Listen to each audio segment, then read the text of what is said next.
How to stop yo-yo dieting and actually stay in shape. This is a big topic and something that a lot of people tend to struggle with. I tend to find most people are very good sticking to rules, having structure, and definitely feel motivated when they're seeing results. But once they get there or get close, it's hard to remain consistent. They lose the weight, and before they know it, they're regaining it back. Having to repeatedly diet every few months and staying lean actually feels harder than losing the body fat itself, when if approached properly, it should actually be the other way around. So by the end of this video, you'll understand exactly why the yo-yo dieting keeps happening. You're gonna learn exactly how to break this cycle and really how to get in shape and just do it once. And if you're new here, hi, I'm Jacob. I've been a coach for over 10 years and I've helped hundreds of people get in the shape of their life. I'm also a dad and I'm highly into strength training, physique development, and endurance sports myself. So let's get straight into this. Firstly, most people only plan the diet itself, and the fat loss phases get all the attention. You may have this idea that you want to lose 10 kilograms and think, okay, I could do this in 3 or 4 months, and sit there and mathematically work this out. We know if you do X amount a week, it's going to lead to X amount of results over the next few weeks. For example, in 1 kilogram of fat, there is 7,700 calories of stored energy, meaning that if you burn roughly 700 calories a day between your deficit and steps, which is more than manageable, and you do this consistently for 10 days, you've now burnt 7,700 calories, which will lead to 1 kilogram of weight loss. So we can sit there and we can plan these things out and strategically get you results at a predictable rate. It's motivating and you feel clear on the direction you're going in. But there's no plan at all for when it comes to maintenance, and people don't even think about this. They just get to the point where they start to feel better. They don't necessarily get all the way to their end goal, and inevitably their attention starts to drift. The reason why you start taking action to begin with is because you don't necessarily feel good or confident with the way you look. But as you start to feel more confident, it becomes less of a priority. And this is where old habits inevitably can start creeping back in. So this moves me on to the second point. Maintenance in itself is a skill, and staying lean does require a bit of attention and also a thought out plan and a bit of structure long term to hold you accountable. No, you don't need to do the same thing or be pushing or trying to progress at the same rate as when you actually got in shape, but there does need to be something that holds you accountable to help you actually stay there and feel good, so you don't keep going full circle and have to revisit this journey once every 6 to 12 months. You may just go from doing 10,000 steps down to 7,000 a day. You may go from tracking and weighing all your food to now just tracking it a few days a week just to recalibrate what portion sizes look like. And you may go from doing 3 or 4 cardio sessions and 2 or 3 weights down to 1 or 2 cardio sessions and just 2 hard weight sessions. So things can change or definitely reduce when it comes to maintenance, but there still needs to be a bit of a plan in place and some non-negotiables that hold you accountable. Because realistically, that plan will require less effort than you have to keep consistently trying to get in shape. And initially, you almost want to follow a similar method to what you use to bring the weight down, so you're consistent and accountable, and then slowly make things more flexible over the next few weeks and months. If you were calorie tracking to lose the weight, I would calorie track initially to help you maintain the weight as you revert the calories up. Then this can be a method that you slowly reduce or move away from. But reality is you don't want to change too much too quickly, otherwise it's easy for your attention to drift, and before you know it, you've put on several pounds and you feel like you need to revisit this process. And this moves me on to point number 3. A big one for most people is stop moving between extremes. You diet really aggressively, you overconsume very aggressively, and then you repeat. And of course, this does not improve your understanding or definitely relationship with food over time if you've got some aggressive diet and then some overindulging type of scenario. And this is something that is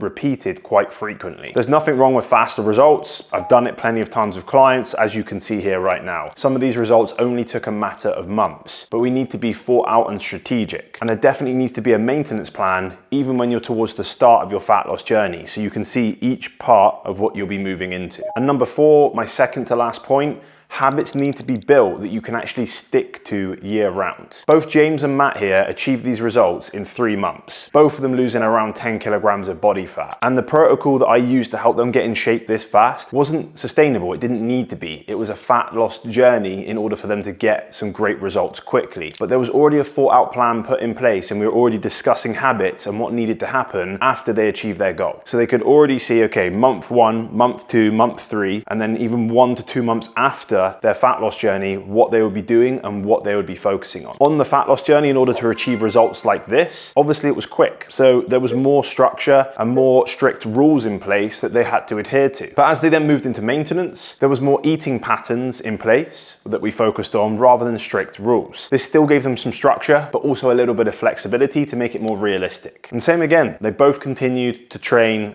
3-4 days a week. As a whole, their activity levels didn't necessarily change much, minus maybe an adjustment of steps or cardio. It was really their food that changed in the sense of their calories, but also just a bit of flexibility in how we then structured things so it felt easier to stick to. And this moves me on to the final point, number 5, staying in shape and not always focusing on dieting. The reality is, once you get in shape, most of your year should be focused on maintenance. And you should have a rough idea of what your maintenance calories looks like. For most guys, based on your current body weight, it's going to be somewhere between 14 and 15 calories as a bit of a minimum. And depending on how active you are, it could be a bit above this. But if you grab your weight in pounds and times it by 14, this will give you a good idea of your maintenance calories. For women, it's going to be slightly under this at around about 13 to 14 calories. Now, don't get me wrong, there are going to be periods throughout the year where you might just want to do a short, sharp and fast cut depending on what you've been up to or how flexible you've been. For example, if it was Christmas, or maybe you've gone away for a few weeks, or you've just been enjoying the summer and you've been a bit more flexible and you're noticing that your weight's trending upwards a few kilos, you might want to push it down a few kilograms. And realistically, floating within a 3, 4, 5 kilogram weight range for most people is going to be normal long term and fine. I know if I sit anywhere between 80 and 85 kilos, give or take, I'm gonna look and feel how I want. My aim is to float more towards the lower side, but if it goes a little bit towards the upper side, it's not really the end of the world either. So you wanna be accountable to stay within a rough weight range. That may be 2 or 3 kilos for you, 3 or 4, or maybe 5 like it is for me. Then if you're noticing that you're trending towards the higher side, if not slightly over that, you could then just be accountable just to bring it back 2 or 3 kilos, which could take you a matter of weeks. And you might need to do this once or twice a year just to